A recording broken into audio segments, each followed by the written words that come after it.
Selamat siang Mitra Tidar, apa kabarnya? Terima kasih sudah hadir dalam acara online talk show On Talks Tidar Property Group. Sehat selalu ya. Bersama saya, Nadia, selama beberapa waktu ke depan akan memandu acara ini. Virtual gathering kali ini dengan bangga dipersembahkan oleh Tidar Property berkolaborasi dengan Rumah Sakit Panti Waluyo Sawahan RKZ Malang. Waspada dan hadapi COVID-19 varian baru Omikron menjadi topik hangat pada siang hari ini.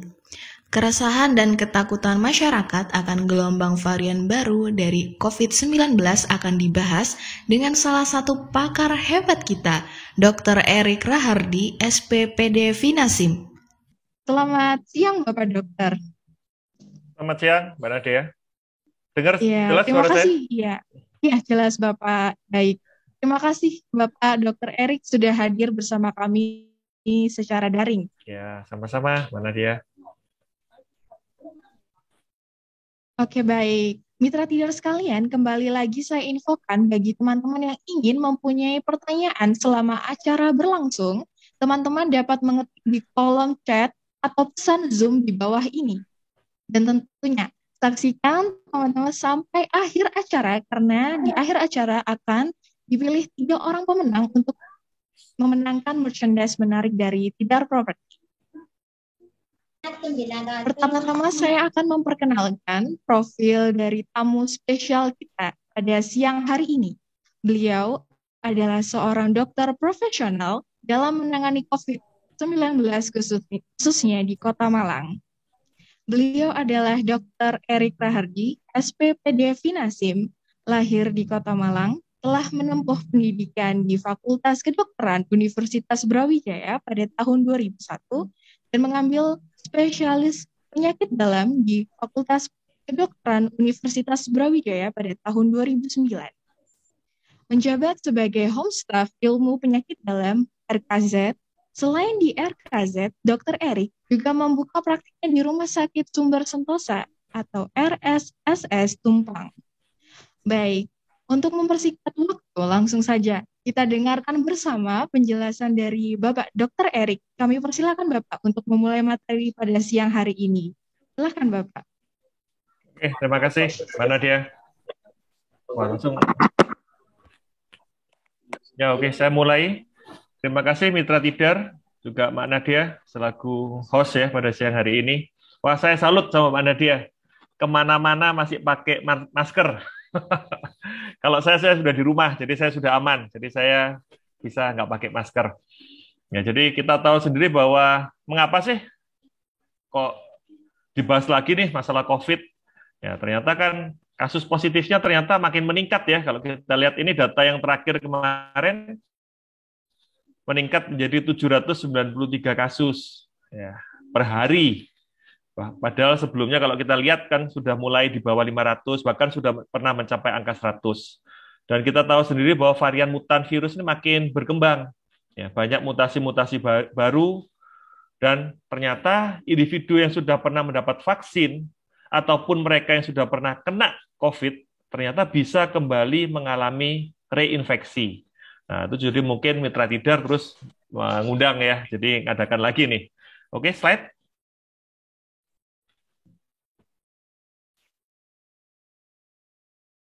Ya, jadi ini COVID update per 11 Januari 2022. Nah, jadi kalau kita lihat ya, di akhir Desember, kalau kita lihat grafiknya tuh turun. Ya. Nah, kita lihat. Nah, ini mulai di awal-awal, mulai di tanggal 5, kita lihat sudah mulai meningkat, dan di hari ini, per hari ini angkanya sudah sekitar 700-800-an per hari. Oke, slide. Nah, ini yang akan kita takutkan. Karena apa? Ternyata kalau kita lihat varian yang baru ini, Omikron ini, ternyata bisa menambah beban khususnya di bidang kesehatan. Karena beberapa studi menunjukkan bahwa di Indonesia, kalau dilakukan pengecekan secara maksimal, secara benar ya, dikatakan bisa terjadi penambahan kasus harian COVID menembus 387.000 pada tanggal 1 April ke depan. Ya, ini bukan menakut-nakuti ya, ini hanya data Semoga tidak terjadi. Ya. Nah, tentunya makanya semoga Bapak Ibu yang ikut acara-acara seperti ini bisa menambah kewaspadaan nantinya. Ya, oke, slide. Nah, ini saya sadur dari detik.com ya, biar nggak bingung. Jadi ternyata corona tuh dari alfabet Grek ya. Jadi kita lihat tahu awalnya dari varian alfa yang awal beredar di Indonesia dulu tuh alfa. Ya, kemudian ada beta, ya, ada gamma, delta, delta yang sudah sempat mampir di Indonesia pada bulan 6 ya, bulan 7, bulan 8 itu kita berkutat di varian delta. Ya. Awalnya dikatakan sebagai varian India, ya. Tapi akhirnya diputuskan bahwa kita tidak boleh menyebut memakai nama negara, jadi kita menyebut dengan alfabet Grek. Nah, jadi varian delta ini yang berkutat di kita dulu, dan sekarang slide berikutnya. Nah, ini yang kita hadapi sekarang. Omicron, ya, nomor 15 dari alfabet Grek. Ya. Jadi itu suatu varian baru, di mana mutasinya itu sangat cepat. Karena apa? Karena ternyata ada 32 jenis mutasi pada sel spike, ya, pada permukaan atau protein-protein dari virusnya itu. Sehingga akhirnya WHO menetapkan Omicron ini sebagai suatu varian of concern. Nah, kenapa kok disebut varian of concern? Karena resiko penularannya sangat tinggi dan juga bisa mengurangi efikasi dari vaksin. Mas, Bu. Oke, slide. Nah, kalau kita lihat timeline penyebarannya sangat cepat ya. Kita bicara suatu virus ya, suatu virus yang penyebarannya sangat cepat sehingga menjadi suatu variant of concern dan awal masuk di Indonesia. Ini awal ketahuannya, kita tidak tahu ya. Mungkin sebelumnya sudah masuk atau tidak, tapi yang jelas di Indonesia pertama kali masuk pada 16 Desember 2021. Di sanalah Indonesia melaporkan status konfirmasi Omicron yang pertama. Ya. Ditengarai pasien yang ada di Wisma Atlet itu tertular dari seorang WNI yang menjalani karantina setelah melakukan perjalanan ke Nigeria. Oke, slide. Nah, kalau kita lihat gejala-gejalanya hampir sama ya dengan gejala-gejala COVID sebelumnya. Gejala-gejalanya ada di pernafasan bagian atas. Ya, hampir sama seperti influenza. Jadi pasien mengalami demam, badannya lemah, letih, nyeri tenggorokan, sakit kepala, ya. Tapi ya tidak seperti Delta. Kalau Delta 70-80% pasien kehilangan indera penciuman. Nah, kalau Omicron tidak seperti itu. Ya, jadi gejalanya jauh lebih ringan daripada Delta. Nah, ini juga jadi sumber masalah akhirnya. Apa? Karena pasien merasa mungkin badannya kena flu saja, jadi tidak langsung melakukan pemeriksaan, sehingga apa? Akhirnya penyebarannya menjadi lebih cepat. Ya, jadi kalau kita lihat Omicron ini gejalanya hampir sama seperti influenza. Ya. Oke, slide. Ya, tapi ini yang kita harus hati-hati. Ternyata kemampuan penularan dari varian Omicron ini lebih cepat. Ya. Kalau kita dulu pada bulan 6, 7, 8 aja, kalau saya sudah belajar mengenai Delta, waduh, Delta ini ngeri ya. Penularannya lebih parah daripada Alpha. Ternyata muncul yang namanya Omicron. Dikatakan 3-4 kali lebih tinggi risiko tertularnya dibandingkan varian Delta. Ya, kita bisa bayangkan. Delta aja pada saat itu menghabiskan sistem kesehatan kita ya. Pada saat itu kalau kita lihat di bulan 7, 8, 9 Indonesia sempat kolaps rumah sakitnya. Rumah sakit di Malang pada saat itu termasuk yang kolaps ya. Banyak pasien-pasien saya yang tidak bisa dapat rumah sakit sampai harus keluar kota ya. Nah, kalau kita lihat di sini Omicron akan lebih parah daripada Delta. Nah, dikatakan kalau secara teori 2-3 hari kasus varian Omicron itu bisa bertambah 2 kali lipat. Oke, slide. Tapi ya berita buruknya. Tapi berita baiknya ternyata kalau kita melihat derajat keparahan dari varian Omicron ini lebih rendah. Ya, risiko rawat inapnya dibandingkan varian Delta jauh lebih rendah. Ya. Juga untuk yang data mengenai risiko sakit berat, kebutuhan alat bantu nafas dan meninggal dunia memang masih belum diketahui, tapi dikatakan juga lebih rendah daripada varian Delta. Kemarin saya sempat membaca penelitiannya dari Amerika. Ya, kita tahu sendiri Amerika sedang berkutat dengan varian Omikron. Kalau saya lihat pada saat kita berkutat dengan Delta, wah mereka juga luar biasa. Ya, pasien-pasien sampai jejer-jejer di rumah sakit, tapi pada saat ini mereka mencapai rekor, ya, rekor global. Satu hari bisa mencapai 1,5 juta per kasus Omikron, tapi tidak sampai sistem kesehatannya tidak sampai kolaps. Ya, jadi artinya lebih banyak di gejala ringan. Oke, slide. Nah, wah gimana dong dok? Ada beberapa berita yang menyatakan bahwa wah Omikron itu tidak bisa dideteksi melalui PCR. Nah, ternyata kalau kita lihat datanya tetap efektif. Ya, jadi pemeriksaan PCR masih tetap merupakan pemeriksaan baku standar yang utama atau gold standard untuk mendeteksi COVID. Ya, untuk COVID-nya. Tapi kalau kita mencurigai ini suatu varian yang Omikron, kita harus lebih secara spesifik. Ya, ada yang namanya SGTF atau S-gen T failure. Ya, jadi kita melihat spike-nya yang gelombang S ada atau tidak itu pemeriksaannya di Jakarta atau whole genome sequencing. Ya, jadi kita periksa pemeriksaan genomiknya, pemeriksaan gen dari swab PCR-nya. Ya, jadi kalau kita curiga pasien ini mengidap Omikron, ada faktor risiko, kita kirim ke Jakarta. Nah, untuk tes antigen juga dikatakan tetap masih efektif, meskipun ada dugaan penurunan efektivitas untuk deteksi varian Omikron. Oke, slide. Nah, ini yang dikhawatirkan juga, risiko reinfeksi akibat varian Omikron itu 5 kali lebih tinggi dibandingkan dengan varian Delta. Ya, jadi makanya, jadi pada pasien-pasien yang pernah terkena COVID, kemudian swab-nya positif, ya, Anda akan dicurigai.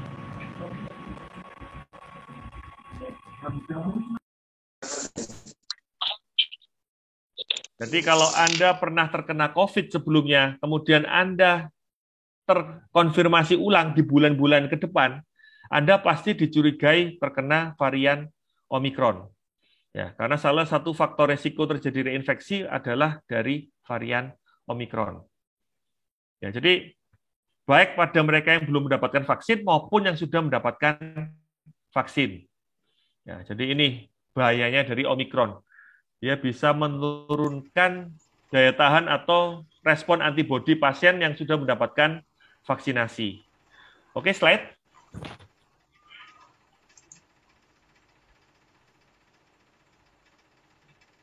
Nah, bagaimana dok untuk efektivitas vaksin dalam mencegah varian Omikron? Nah, dikatakan memang Omikron ini bisa menurunkan efektivitas vaksin, ya, sehingga terjadi peningkatan risiko tertular, risiko bergejala, ataupun risiko rawat inap. Tapi ternyata, makanya kemudian ada namanya yang sedang dilakukan sejak tanggal 12 kemarin adalah booster vaksin. Ya, dikatakan booster vaksin ini terbukti dapat meningkatkan efektivitas vaksin COVID-19 untuk mencegah varian Omikron. Oke, slide.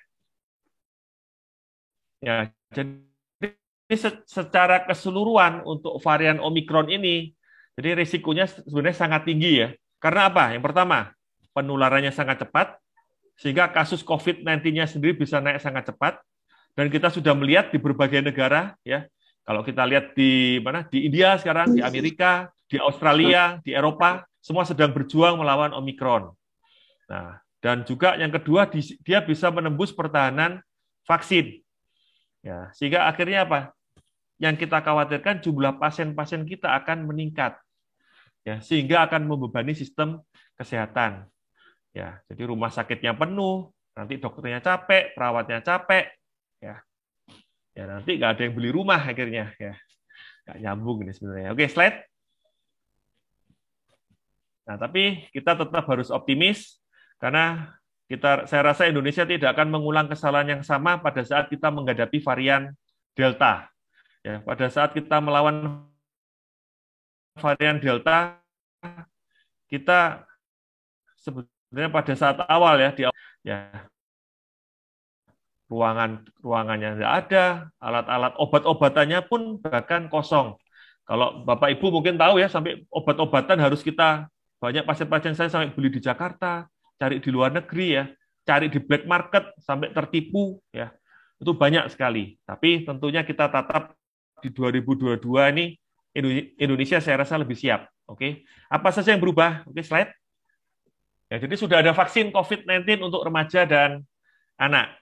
Ya, jadi vaksin ini untuk usia 6 sampai 17 tahun ya sudah bisa dilakukan vaksinasi. Ya, jadi beberapa vaksin sudah terbukti aman untuk anak-anak, Sinovac, Sinopharm, Pfizer, Moderna, ya.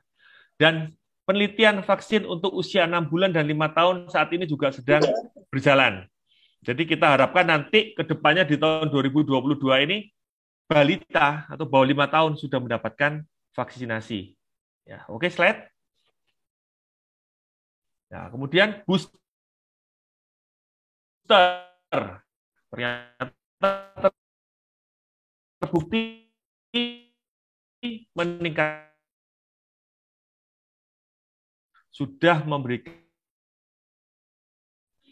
Ya, kita lihat berapa penelitian sudah jalan ya. Sinovac, Sinopharm, Astra, Pfizer, Moderna, Johnson Johnson semua aman untuk sebagai vaksinasi booster. Tapi tentunya nanti kita adalah yang tersedia di Indonesia dan stoknya cukup. Ya, nah, dikatakan booster ini akan meningkatkan efektif.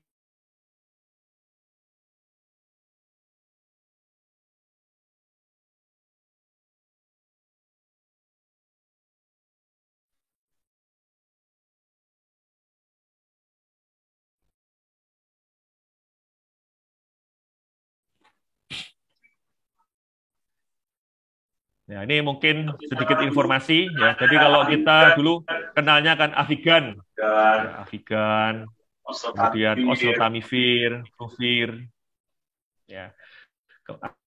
Ada beberapa obat baru nantinya, di mana obat-obatan ini molnupiravir juga sudah mulai masuk di Indonesia, ya. Dan dikatakan obat-obatan ini cukup efektif untuk pada mereka kita berikan untuk pasien-pasien COVID yang bergejala ringan dan sedang. Kemudian air purifier, ya makanya sekarang kalau kita lihat beberapa orang yang kalau pergi-pergi bawa HEPA filter yang portable, ya jadi ternyata dari beberapa penelitian menyatakan bahwa air purifier dapat membantu menurunkan resiko paparan COVID-19, ya apalagi terutama yang dilengkapi dengan sistem HEPA filter, ya. Ya, jadi kalau untuk mereka-mereka yang bekerja di kantor, alangkah baiknya dilengkapi dengan HEPA filter. Nah, efektivitasnya menurunkan hingga 65%. Tapi bila dikombinasikan dengan penggunaan masker yang baik, nah itu bisa menurunkan resiko terkena COVID sampai 90%. Itu mungkin yang baru di tahun 2022. Nah, ya ini amit-amit ya. Tapi tentunya kita sudah tahu pesan-pesannya ya. Bahkan Kemenkes pun kemarin bilang kita harus siap dengan gelombang-gelombang Omikron di bulan Februari. Kemudian kalau dari CNN tadi kita lihat sampai 300.000 di bulan April. Nah, jadi saya harap warga Malang juga sudah siap bagaimana jika kita sampai terkonfirmasi Omikron. Yang pertama tentunya jangan panik ya. Oke, slide berikutnya. Nah, ini untuk Kemenkes yang terakhir ya, di bulan Desember. Ya, ini masih mengacu di Kemenkes yang terakhir. Dan sampai saat ini masih belum ada perubahan. Jadi untuk mereka yang terkonfirmasi Omikron, harus dilakukan isolasi di rumah sakit. Baik itu probable ataupun konfirmasi varian Omikron. Kalau konfirmasi berarti sudah ada data dari whole genome sequencing tadi, atau S-gen T-value-nya. Tapi kalau probable berarti pasien ini pernah kontak dengan yang terkonfirmasi Omikron dan menunjukkan gejala. Nah, ini pun ada dibagi dua, ada yang bergejala ataupun ada yang tidak bergejala, khas COVID ya. Ya, kalau kita dulu tahu COVID ada yang OTG, ya ini sama dengan ini, orang yang tidak bergejala. Nah, semua ini harus melakukan isolasi di rumah sakit yang menyelenggarakan pelayanan COVID-19. Ini sesuai dengan keputusan Kemenkes tahun 2021 kemarin.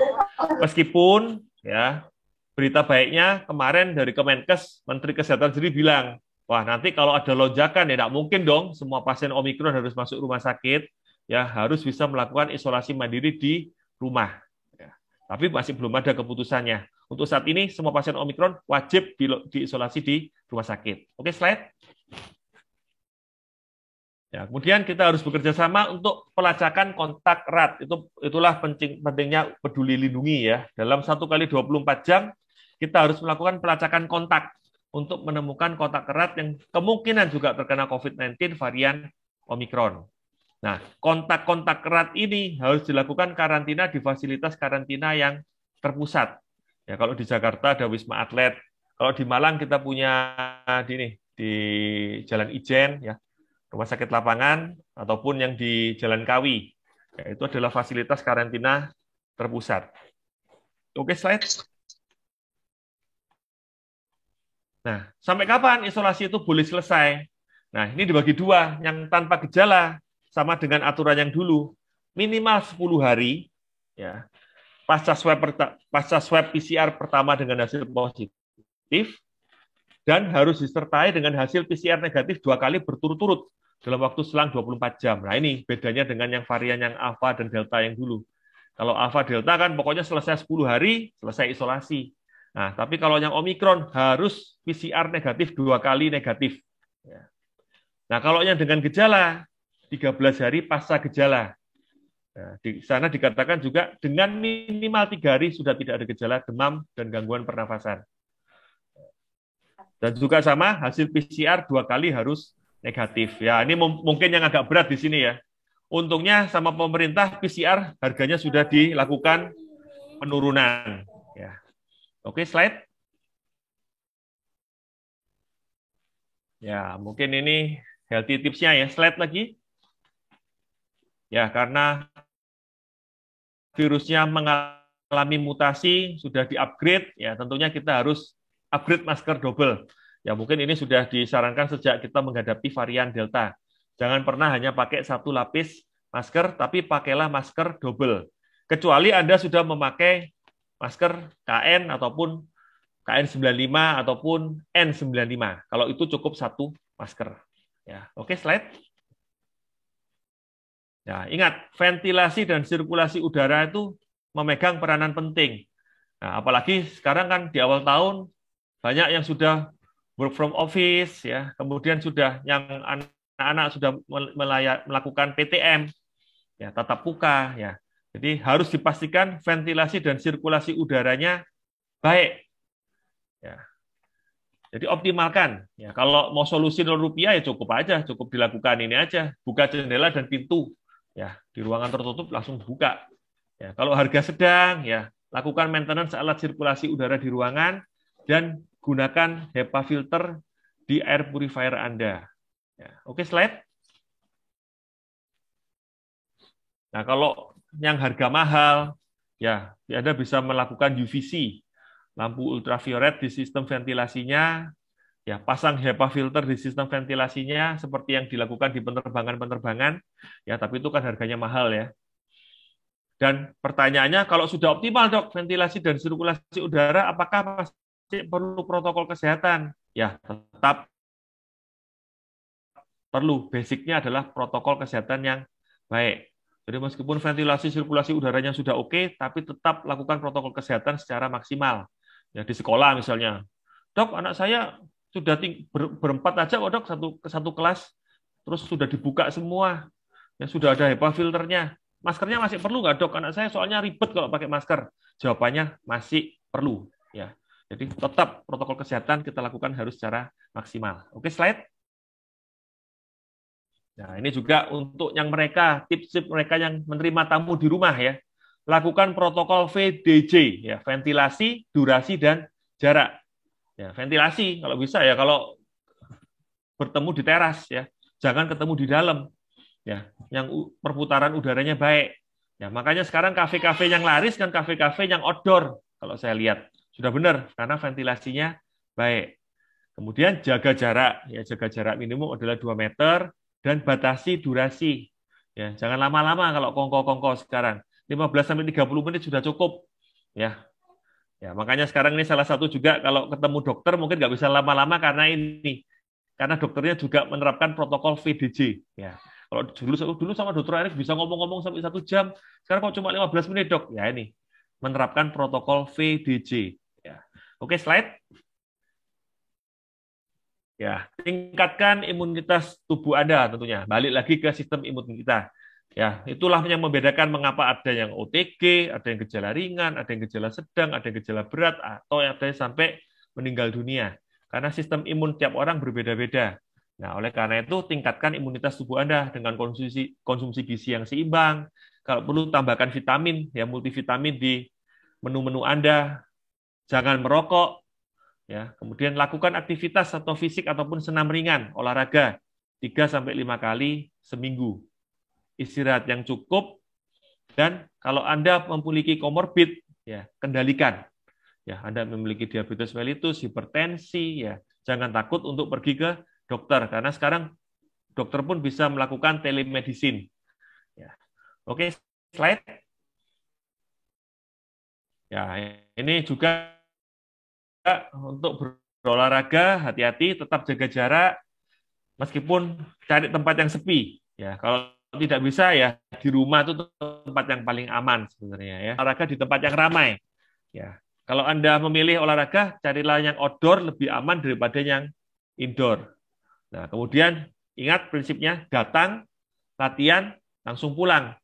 Ya, kan banyak tuh yang kalau klub-klub gowes ya datang, kumpul-kumpul dulu rame-rame, latihan, ya sepeda gowes 100 km, enggak langsung pulang. Pulangnya mampir dulu ke kafe, makan-makan, ya itu risiko penularan ada di situ. Ya. Oke, slide. Nah, untuk booster vaksin. Nah, sebenarnya sudah ada beberapa yang sudah di ACC ya. Ya. Misalnya ini Sinovac, Sinovac, Sinovac, Sinovac misalnya awal. Bisa ditambahkan Sinovac yang ketiga. Pfizer, Pfizer bisa ditambahkan Pfizer yang ketiga. Astra, Astra bisa ditambahkan Astra yang ketiga. Moderna, Moderna bisa ditambahkan Moderna yang ketiga. Ini yang kita kenal dengan homogen, ya, homologenous vaksin. Ya, vaksin yang homogen, jadi vaksinnya sama terus. Ya.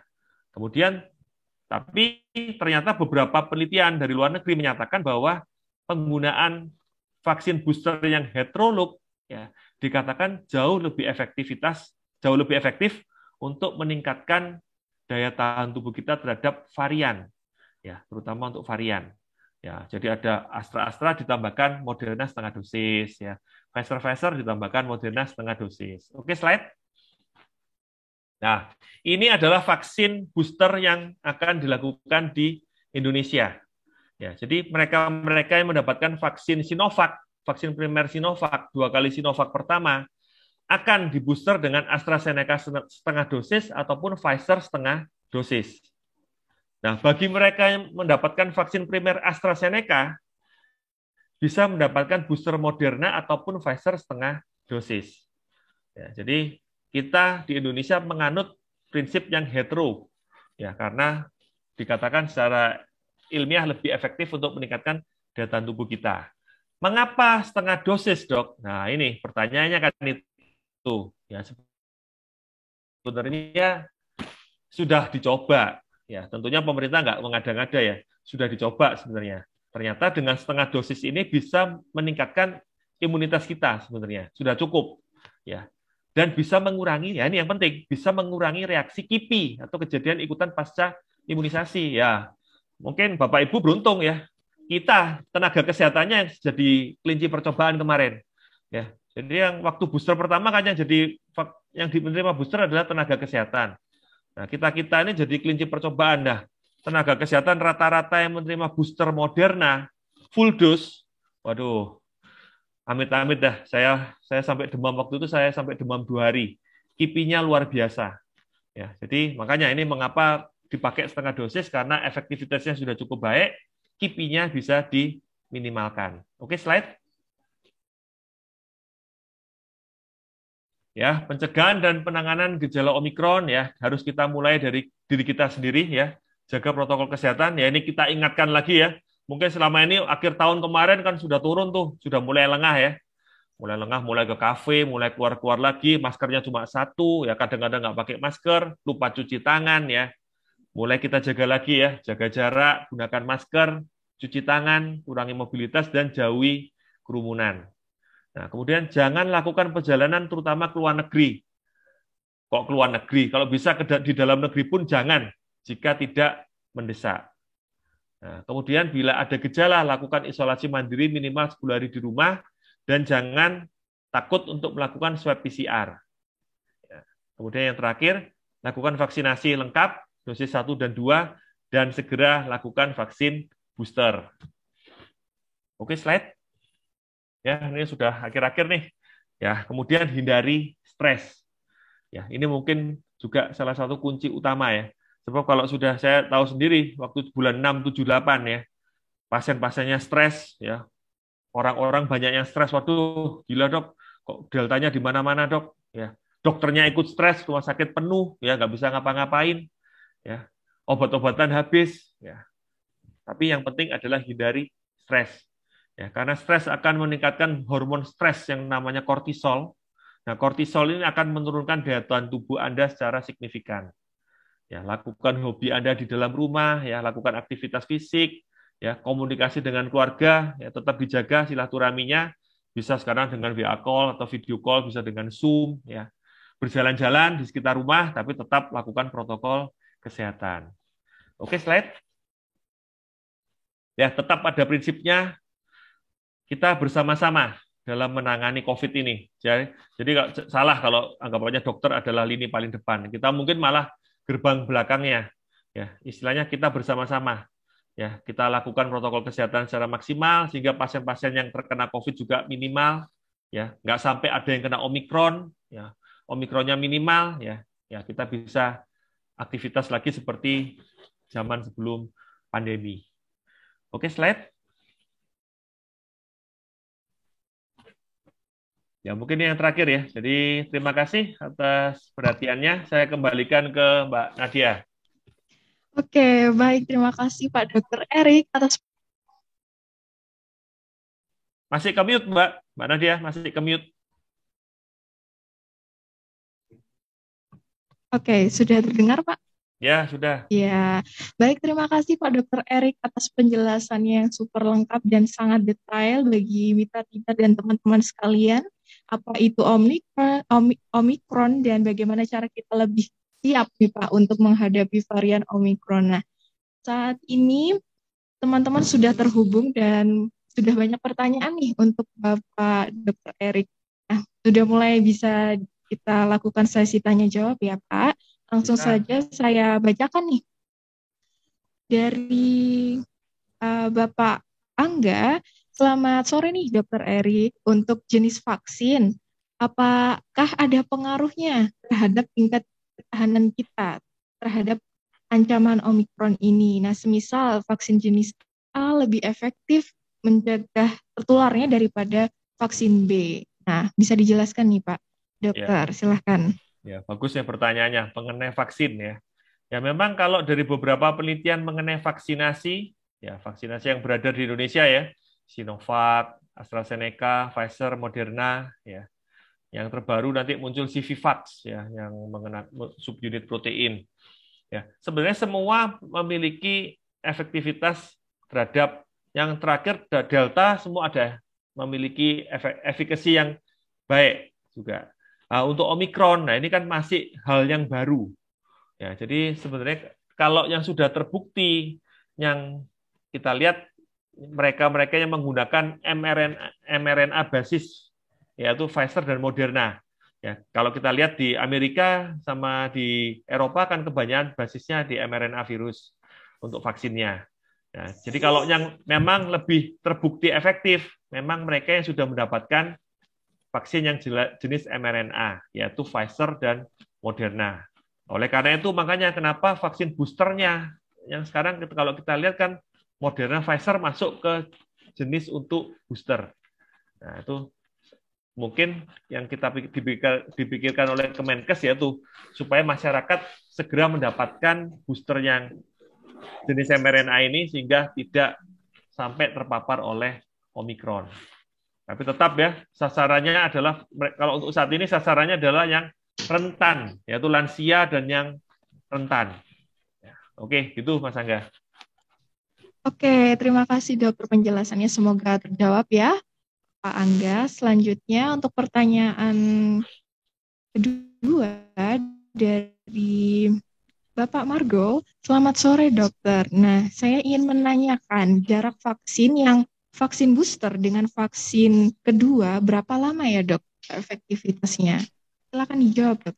Ya, kalau vaksin 1-2 dengan yang booster, untuk saat ini memang dari ketentuan dari ini, kita meniru Amerika ya, menerapkan batasnya adalah 6 bulan.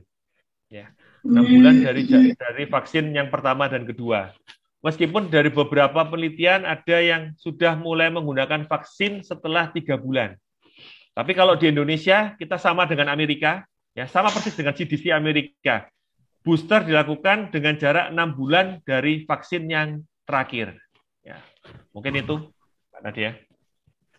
Oke, semoga terjawab ya, Pak Margo. Nah, ini ada pertanyaan selanjutnya dari Bapak Sadam terkait vaksinasi COVID-19 ini juga. Jadi bagaimana nih dokter dengan orang yang tidak bisa divaksin? Apakah lebih rentan terkena Omikron? Misalnya nih, memiliki riwayat TBC atau penyakit pernafasan lainnya. Dan bagaimana nih solusinya dokter? Silahkan. Dari siapa itu? Pak Sadam ya? Kok saya nggak lihat ya di sini ya?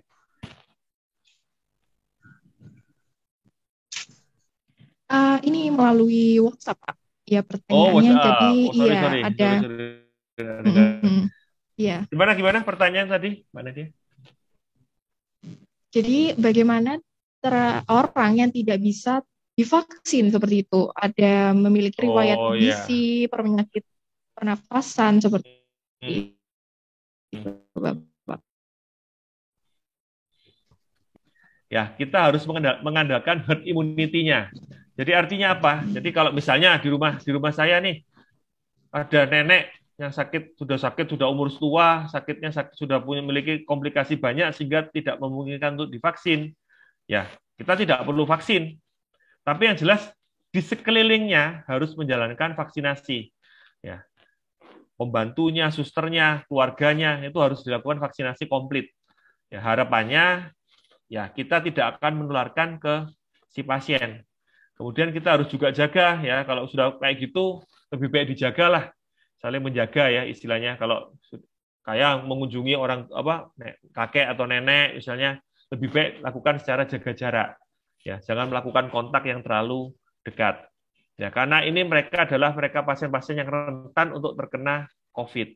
Ya, jadi kalau memang sudah tidak bisa divaksin, yaitu kontrol penyakit komorbidnya, ya, jaga jarak, ya, lakukan protokol kesehatan yang ketat.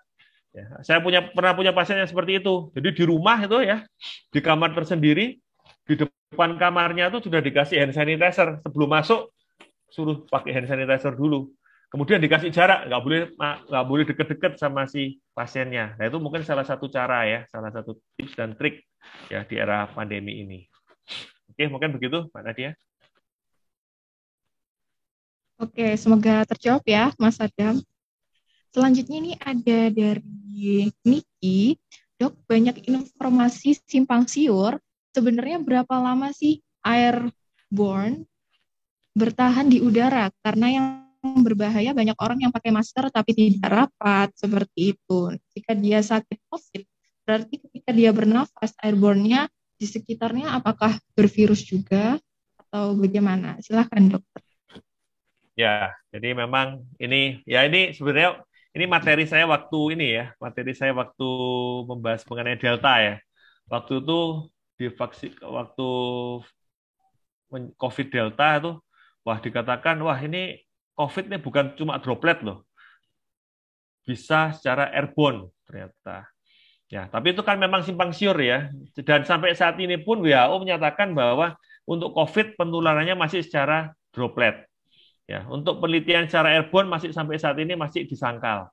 Ya, meskipun beberapa mengatakan itu. Tapi kalau airborne berapa lama di udara? Ya, dikatakan kalau secara teori bisa bertahan selama 5 menit kalau untuk airborne, untuk COVID. Ya, jadi tetap sebenarnya yang paling penting adalah dropletnya dari serpian-serpian liurnya yang paling berbahaya. Nah, ini juga banyak orang yang memakai masker tidak rapat ya. Ini memang banyak ya. Ya, memang banyak. Makanya kalau dia sakit COVID, kita harus jaga jarak dan lakukan isolasi secara mandiri. Oke, begitu ya Niki ya. tetap sebenarnya prinsipnya droplet yang paling berbahaya. Oke, itu. Terima kasih Bapak. Semoga jawabannya sudah bisa terjawab ya dengan Saudara Niki. Nah, ini menyambung ada yang di WhatsApp Pak, bertanya, apakah Bapak setuju nih jika Omikron ini nantinya akan berubah dari pandemi menjadi endemi? Mengingat bahwa Omikron ini akan berada di sekeliling kita dan suatu saat pasti masyarakat akan terbiasa dengan Iya, hal itu. Silakan Bapak iya, penjelasannya. ini memang sempat ini kata-katanya ini. Kemarin saya juga di Amerika tuh head officer-nya Kemenkesnya di sana, ya salah satunya juga melakukan statement seperti ini ya. Dia bilang kemarin ya di berita kemarin, ya kita harus hadapi Omikron ini. Karena apa? Karena cepat atau lambat, ya sekarang atau nanti semua pasti akan terpapar. Ya, dia bilang seperti itu karena mungkin dia frustasi ya. Bayangkan sehari 1,5 juta. Ya, bayangkan itu satu hari 1,5 juta kita kalikan aja nanti ya bakalannya seluruh Amerika kena tuh. Ya, saking frustasinya. Ya, tapi kalau untuk Omikron, nah ini yang kita tetap yang harus waspada mutasi ya. Ya, jadi kalau Omikron ini banyak terpapar dengan kita, banyak mengenai pasien-pasien kita lah ini risiko mutasinya juga akan meningkat ya jadi jangan kaget ya nanti ada varian-varian yang baru lagi ya, jadi kalau saya ditanya apakah Omikron ini akan menjadi bagian dari kita tidak tentunya Omikron apakah COVID nah kalau pertanyaannya COVID apakah menjadi teman kita nah mungkin itu yang akan kita pelajari lebih lanjut dan beberapa negara kan sudah memulai ya seperti di Singapura hidup berdampingan dengan COVID. Ya, meskipun akhirnya ternyata nggak jadi ya kemarin kena hantam berapa kali, akhirnya nggak jadi hidup berdampingan karena kita tidak tahu ya COVID ini mutasinya bagaimana. Ya, seperti golongan alfa dia bisa menyebabkan gangguan di sistem jantung seperti delta juga begitulah. Omikron kalau varian-varian yang baru kita masih belum mengerti. Ya, jadi sebenarnya prinsipnya jangan sampai kita terpapar ataupun terinfeksi. Kalau dari saya seperti itu, Mbak Nadia. Oke, baik, intinya kita harus tetap waspada, jangan lengah, dan jangan menyepelekan virus Omikron ini ya Pak. Hmm. Oke, selanjutnya ini ada dari Bapak Anandito, apakah gejala yang terkena long COVID juga terjadi pada penyintas varian Omikron nih Pak? Ya, oke, bagus. Silakan. Iya. Dari beberapa penelitian sudah menyatakan iya. Ya, dari studi-studi dari Amerika, Eropa, terutama Eropa yang dan Afrika Selatan, ya, Afrika Selatan kan yang pertama kena tuh di bulan November, yang kena gelombang pertama dari Omikron. Ternyata gejala-gejala long COVID sudah mulai didapatkan, meskipun gejalanya relatif ringan, ya, tidak seberat long COVID pada varian Delta.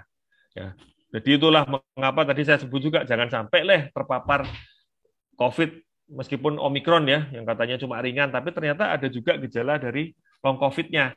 Long COVID yang paling sering adalah gejala kelelahan. Gejala kelelahan yang berkepanjangan.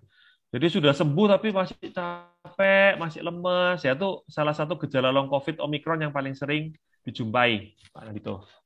Oke, mungkin itu ya.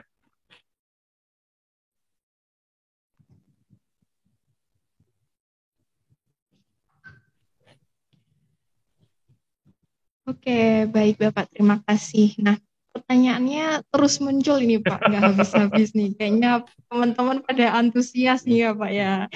Oke, ini terakhir nih Pak, satu aja nih untuk penutup pertanyaan di sore hari ini nih Pak. Nah, kita ketahui kan Bapak Dr. Erik ini juga bertugas di RKSET. Nah, bagaimana nih sejauh ini pihak RKSET dalam mengedukasi masyarakat luas nih? Jangan panik agar tetap waspada dan menghadapi Omikron ini. Silakan Bapak. Ya, terima kasih. Ya, kalau untuk edukasi sudah banyak ya kita lakukan. Ya, meskipun edukasinya tidak secara langsung, ya salah satunya dengan cara seperti ini ya, dengan cara melakukan webinar, ya secara virtual tentunya. Dan tentunya kita juga secara melalui media sosial yang lagi gencar-gencarnya. Jadi melalui Instagram, melalui Twitter, ya melalui Facebook, melalui Instastory, ya kita lakukan edukasi-edukasi untuk menjaga masyarakat untuk melawan, ya istilahnya berperang melawan varian baru, khususnya Omikron ini. Ya karena tetap kita harus waspada,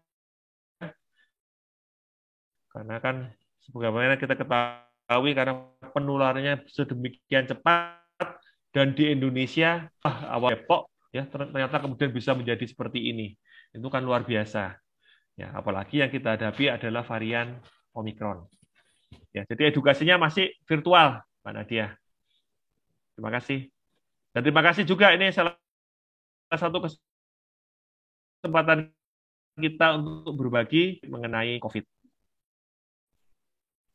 Baik, sama-sama Bapak. Wah, lengkap sekali ya, Mitra Tidar dan teman-teman sekalian penjelasan dari Dr. Erik ini terkait Omikron.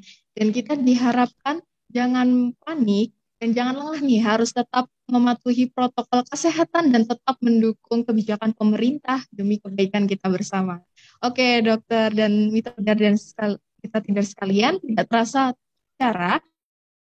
Mohon maaf nih teman-teman nih, kita tidak bisa menjawab semua pertanyaan yang masuk karena keterbatasan waktu. Memasuki acara terakhir, yaitu kuis, jadi dapat dilihat di layar kaca, dan simak syaratnya baik-baik ya. Ini salah satu yang ditunggu teman-teman nih, Bapak Dr. Erik di kuis, untuk mendapatkan hadiah merchandise menarik. Nah, syaratnya yang pertama adalah follow dan mention akun Instagram @tidarpropertygroup, dan @rkz_Malang. Selanjutnya, posting melalui Instagram selama mengikuti acara On Talks dan tuliskan jawaban dari 3 pertanyaan di bawah ini. Nah, teman-teman bisa melihat. Oke, baik. Sudah di screenshot ya, mungkin pertanyaannya.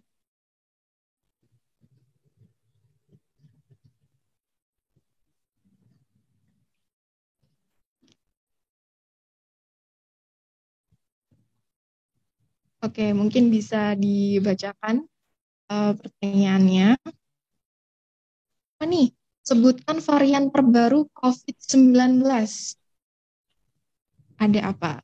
Nah, pertanyaan kedua, sebutkan apa kepanjangan dari VDG. Tadi sudah dijelaskan. Dan yang nomor 3, selain di RKZ, di mana lagi nih Dr. Erik terakhir di SPP Definasi melakukan praktik? Tadi sudah disebutkan di awal.